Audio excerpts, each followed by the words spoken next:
জয় মা জয় মা জয় মা জয় মা মৃত সঞ্জীবনী জয় মা। আমি শ্রী শ্রী মৃত সঞ্জীবন মহারাজ আমার ইউটিউব চ্যানেল মা মৃত সঞ্জীবনীতে আপনাদের সকলকে স্বাগতম। আশা করি সকলে মা আদ্যশক্তি মহামায়ের কৃপায় ভালো আছেন। এবার আমি আপনাদের সান্নিধ্যে একটি তাৎক্ষণিক বশীকরণের ক্রিয়া দেবো, যেটি হচ্ছে গিয়ে গোরক্ষনাথের একটি বিশেষ মন্ত্র, যেটি সাবর মন্ত্র। যে সাবর মন্ত্রতে আদেশ দেওয়া আছে, গোরক্ষনাথের দোহাই দেওয়া আছে, নানান দেবদেবীর দোহাই দেওয়া আছে। এইসব মন্ত্রদের বিদ্যাটা খাটে বেশি, খুব পাওয়ারফুল, খুব প্রভাবশালী বিদ্যে, যেটা আপনাদের সান্নিধ্যে আপনাদের হিতে আমি দিতে চলেছি। যে বিদ্যাটা আমি দিতে চলেছি সেটি মনোযোগ সহকারে শুনবেন, তারপরে বিদ্যা প্রসঙ্গ আলোচনা করবেন। কি বলছে, নিয়মে বলা হয়েছে যে এই মন্ত্রটির নাম ছাড়া যে কাউকে বশীভূত করা যায়, মানে মন্ত্রের মধ্যে কারোর নাম নেওয়ার প্রয়োজন নেই, উদ্দিষ্ট ব্যক্তির দিকে উদ্দেশ্য করে মন্ত্রটি পড়লেই কাজ হবে। অর্থাৎ বলছে, যেমন কোনো মেয়ে, ভাবি, অফিসের বস, বিচারক বা কারোর সাথে নিজের উদ্দেশ্য হাসিলের জন্য মন্ত্রটি ব্যবহারযোগ্য পরীক্ষিত। মানে কারোর সাথে আপনি আপনার উদ্দেশ্য হাসিল করতে চান, যেমন আগের একটা ভিডিও করা হলো, সেখানে বলা হয়েছে স্ট্রেঞ্জারের উপর কাজ হবে না, কিন্তু এইখানে স্ট্রেঞ্জারের উপরে কাজ হবে। সে আপনার পরিচিত হোক বা না হোক, তার নামটি জানা হলেই কাজ হবে, বা তার মুখটি স্মরণ থাকলেই কাজ হবে, তাকে উদ্দেশ্য করে কাজটি করলেই কাজ হবে। মানে তার সাথে আপনার আই কন্টাক্ট হলেই সে আপনার তাৎক্ষণিক বশীভূত হয়ে যাবে। প্রথমে মন্ত্রটি ভালো করে শনিবার মঙ্গলবার মুখস্থ করে নিলেই মন্ত্র সিদ্ধ হয়ে যাবে, মানে মন্ত্রটি মুখস্থ করলে মন্ত্রটি কাজ করবে। তারপরে যে কোনো চৌরাস্তার ধুলো এক নিঃশ্বাসে তুলে নিয়ে হাতে নিয়ে উক্ত মন্ত্র 7 বার পাঠ করে 7খানা দম করবেন। 7টি ফু দিয়ে তারপর মন্ত্র পড়া ধুলা নিজ কপালে কেটে আকাঙ্ক্ষিত ব্যক্তির সাথে দেখা করবে, সাথে সাথে সে বশ হয়ে যাবে। তবে কোনো নাজায়েজ কাজে ব্যবহার করবেন না, এতে মন্ত্রের বিপরীত ফল দিতে পারে। কোনো নাজায়েজ কাজে এই মন্ত্র ব্যবহার করা যাবে না। এই মন্ত্র নাজায়েজ কাজে ব্যবহার করলে এর ফল কিন্তু উল্টো পাবেন। কারোর সাথে আপনার উদ্দেশ্য হাসিল করতে হবে, কারোর সাথে আপনার যে কোনো কাজ করায় নিতে হবে। সে অফিসের বস হোক, উচ্চ কর্মচারী হোক, সে আপনার প্রেমিকা হোক, সে আপনার প্রেমিক হোক, সে অফিসের বস হোক, সে বিচার সভা হোক, বা এক্সেট্রা এক্সেট্রা যাই হোক না কেন, আপনি ক্রিয়াটা কি করে করবেন? চৌপথে চলে যাবেন। চৌপথ থেকে বাম হাতের অনামিকা মধ্যমা এবং বৃদ্ধা, এই বাম হাতের 3 আঙুলে করে চৌপথ থেকে সামান্য একটু ধুলো তুলবেন। ধুলো তুলে নিয়ে এসে ধুলোর উপর উক্ত মন্ত্র মাত্র 7 বার পাঠ করে 7খানে ফু দেওয়ার পর সেই ধুলো নিজের ললাটে নিঃশ্বাস বন্ধ করে দিয়ে তারপরে যে কোনো উদ্দিষ্ট ব্যক্তির উদ্দেশ্যে যাত্রা করবেন। সে আপনার ঘরের বউ হোক না কেন, বউ ধুলে গেছে, বউকে নিয়ে আসতে হবে, মন্ত্র পড়ে চলে যাবেন। ধুলি কপালে নিয়ে দেখবেন বউ আপনার সাথে সাথে চুম্বকের মধ্যে চলে আসবে। বা আপনি চলে যাবেন আপনার প্রেমিকের সাথে দেখা করতে, মন্ত্র পড়ে কপালে ধুলো দিয়ে ঠাটপাটির আগমন ঘটলেও ঠাটপাটি কেটে যাবে।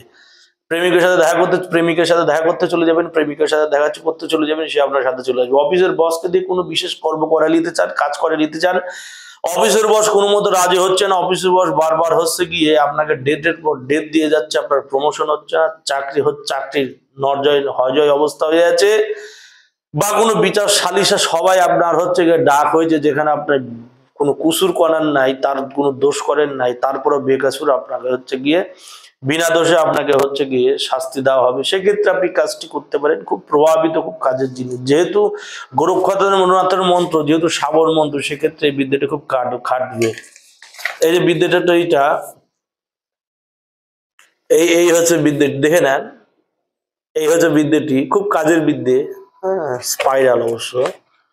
মানে এগুলো হচ্ছে আদি যুগের কিছু কিছু পুঁথি, কিছু কিছু মন্ত্র, যেগুলো একের পর এক কম্পিউটার টাইপ করে তুলে নেওয়া সুবিধার্থে। ওইসব পুঁথি তো বের করে রাখা সম্ভব না।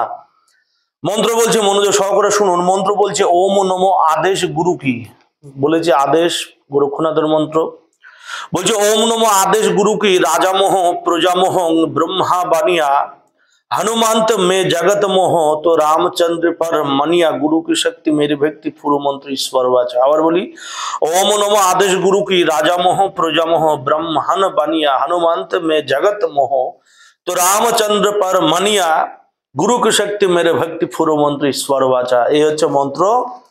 এই মন্ত্র দিয়ে আপনার কাজ করতে হবে, খুব পাওয়ারফুল মন্ত্র। এটি দিয়ে সব করা যায়, বশীকরণও করা যায়। দেখেন, মোহন জাতীয় যে কোনো কাজ, বশীকরণ রিলেটেড যে কোনো কাজ, আকর্ষণ রিলেটেড যে কোনো কাজ, তীব্র আকর্ষণ, দূরে থেকে কাছে থেকে যে কোনো টাইপের আকর্ষণ ক্রিয়ামূলক কাজ এটি দিয়ে করা যাবে। এই বিদ্যাতে চালানও দেওয়া যাবে, চালান ক্রিয়াও করা যাবে, প্রত্যক্ষ কাজও করা যাবে, অপ্রত্যক্ষ দূরের কাজও করা যাবে। সিস্টেম গুরুর কাছ থেকে জেনে নেবেন কি করে করতে হবে। আমি যে সিস্টেমে বলেছি, যে সামান্য একটি নিয়ম খলসা করে দিলাম, সেই নিয়মে যদি কাজ করতে পারেন তবে অবশ্যই আপনার উদ্দেশ্য হাসিল হবে। যে রমণীর উপর, যে নারীর উপর বা যে ব্যক্তিবর্গের উপর, বিশেষ ব্যক্তির উপর আপনি কাজটি করবেন, সে অচিরেই আপনার বাধ্যগত হবে, আপনার বশীভূত হবে এবং আপনার কথা মতো সে চলবে, তাৎক্ষণিক বশীভূত হবে। কিন্তু একটা বিদ্রুপ অর্থাৎ বলার একটি বিশেষ কথা, সেটি হচ্ছে কি এই ক্রিয়া কিন্তু দীর্ঘস্থায়ী নয়, এটি ক্ষণস্থায়ীর জন্য 1 বা 6 মাস এই ক্রিয়ার অ্যাকশন থাকবে, তারপরে কাজটি নষ্ট হয়ে যাবে। পুনরায় আবার একই মন্ত্র দিয়ে একই সিস্টেমে কাজ করে দিলে তার উপর আবার ক্রিয়াটি বজায় থাকবে। কাজটি শনিবার মঙ্গলবারে কাজ করবেন। শনিবার মঙ্গলবার মন্ত্রটা শ্মশানে দিয়ে, চৌরাস্তায়, তেপথে বা সতীন পথে গিয়ে মন্ত্রটি মুখস্থ করে নিলেই কাজ হবে। মন্ত্রের পুনরুচ্চারণ বিধি বা মন্ত্র জাগরণ বিধি বা সিদ্ধিকরণ বিধি একই পদ্ধতির কাজ করবেন, প্রয়োগ করবেন। পহলে ইস্তেমাল করো उसके बाद विश्वास करो। প্রথমে ব্যবহার করুন যে সিস্টেমে বলেছি, তাহলে কাজ করবেন। যে তন্ত্র মধ্যে দীক্ষিত তার গুরু বেঁচে আছেন বা যে কন্টিনিউ ক্রিয়াকলাপ করেন তার হাতে এইসব বিদ্যে বুলেটের গতিতে চলবে। যে ক্রিয়াকলাপ করেন না বা যে কোনো তন্ত্রোক্ত ক্রিয়াকলাপ সাথে যুক্ত নয় বা যে দীক্ষিত নয় বা সংস্কারাধীন নয়, যে সংস্কার যার হয়নি, তার হাতে বিদ্যেগুলো একটু শর্টে কাজ হবে। যেহেতু যে কোনো কাজ করতে গেলে আগে জবান শুদ্ধ লাগে, মুখে মা সরস্বতীর বাস যতক্ষণ না হয়, যতক্ষণ যে কোনো বিশেষ মন্ত্র উচ্চারণ করে রূহ শুদ্ধ, বাক শুদ্ধ বা যে কোনো রকম সিদ্ধি বা যে কোনো সাধনা করে রূঢ় চেতন না করা হয়, ততক্ষণ পর্যন্ত কোনো বিশেষ মন্ত্র খাটতে চায় না। এটি সবসময় মনে রাখবে। অনেকে ফোন করে বলে, গুরুদেব আপনার বিদ্যে তো আমার বাপের না, বিদ্যে হচ্ছে গিয়ে সার্কেল, এক গুরুর কাছ থেকে এক গুরুর হাত হইতে প্রবর্তিত হচ্ছে। মানে মন্ত্র কারো বাবার হাতের জিনিস না, মন্ত্র আদি জিনিস, আদি গল্পের জিনিস, সৃষ্টি হয়েছে, সেটি clock to anti clock, anti clock to clock wise ঘুরে যাচ্ছে। এবার যার হাতে আসছে মন্ত্র বলছে তার। মন্ত্র কারোর পার্সোনাল প্রপার্টি না, যার গুরু যেমন তার শিক্ষা তেমন। গুরুর কাছে যতটুকু বা যে বস্তু পেয়েছি সেগুলো আপনাদের উদ্দেশ্যে দান করছি, প্রয়োগ করুন, কাজ হবে। এটাতে কোনো পয়সা লাগছে না, ফ্রি অফ কস্ট আপনারা মন্ত্র পাচ্ছেন। শুধু একটি হচ্ছে অনুরোধ, বিদ্যা দেখবেন প্রয়োগ করুন, যে কোনো সমস্যায় পড়ে বিদ্যাগুলো প্রয়োগ করুন, কিন্তু সামান্য গুরু দীক্ষা পর্যন্ত মানুষের থাকা প্রয়োজন, তবে কাজটি হবে।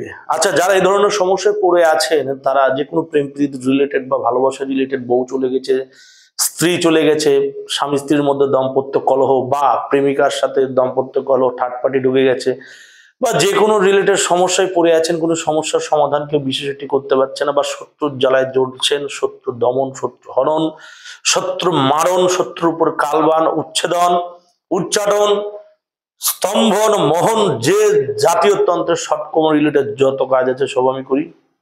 যদি আপনারা আমাকে আপনাদের সমস্যা দেখাতে চান, তাহলে অবশ্যই ভিডিওর উপরে যে নাম্বারটি দেওয়া হয়েছে সেই নাম্বারে ফোন করবেন।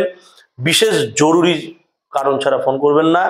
যদি বিশেষ ইমার্জেন্সি কারণ থেকে আমার অ্যাসিস্ট্যান্ট ফোন তুলবে, তাকে বলবেন এমার্জেন্সি ব্যাপার, আমার সাথে কথা বলিয়ে দেবে। বা যদি কেউ আমাকে দিয়ে অনলাইন মারফতে কোনো হাজিরা দেখাতে চান বা আপনাদের সমস্যা দেখাতে চান, অবশ্যই আগে থেকে ফোন করে বুকিং করে নেবেন। বা কেউ যদি সরাসরি এসে আমার কাছে যে কোনো সমস্যা দেখাতে চান বা কাজ করে নিতে চান, তাহলে অবশ্যই আপনাদের আসতে হবে মালদা স্টেশন। সেইখান থেকে টোটো টুকটুকে করে শাহাপুর ডিস্কোমোর, সেইখান থেকে 2 মিনিট হাঁটা পথ। পথচারী বা যে কোনো আশেপাশে মানুষকে জিজ্ঞাসা করবেন ঠাকুর বাড়ি বা তান্ত্রিক বাড়ি, বলে দেখিয়ে দেবে। বা কেউ যদি অনলাইন মারফত, অনলাইনের মাধ্যমে কেউ যদি চালানির মাধ্যমে প্রতিকার চান, তাহলে অবশ্যই আগে থেকে ফোন করে বুকিং করে ডেট নিয়ে নেবেন, সেই অনুপাতে আপনাদের কাজ করে দেওয়া হবে। আচ্ছা, যে বিদ্যা দেওয়া হলো প্রয়োগ করবেন, খুব বিশেষ পাওয়ার আছে, বিশেষ ফল পাবেন। দেখেন, মন্ত্রটা, এই মন্ত্র তো অনেকের কাছে থাকতে পারে, কিন্তু এমন নয় যে সকলের হাতে সকল বিদ্যা খাটবে। তাই সেই ক্ষেত্রে ভক্তি সহকারে বিশ্বাস নিয়ে বিদ্যাটি খাটিয়ে দেখেন, বিশেষ ফল পাবেন। জয় মৃত সঞ্জীবনী, জয় মা, জগতের মঙ্গল করো মা, জয় মা।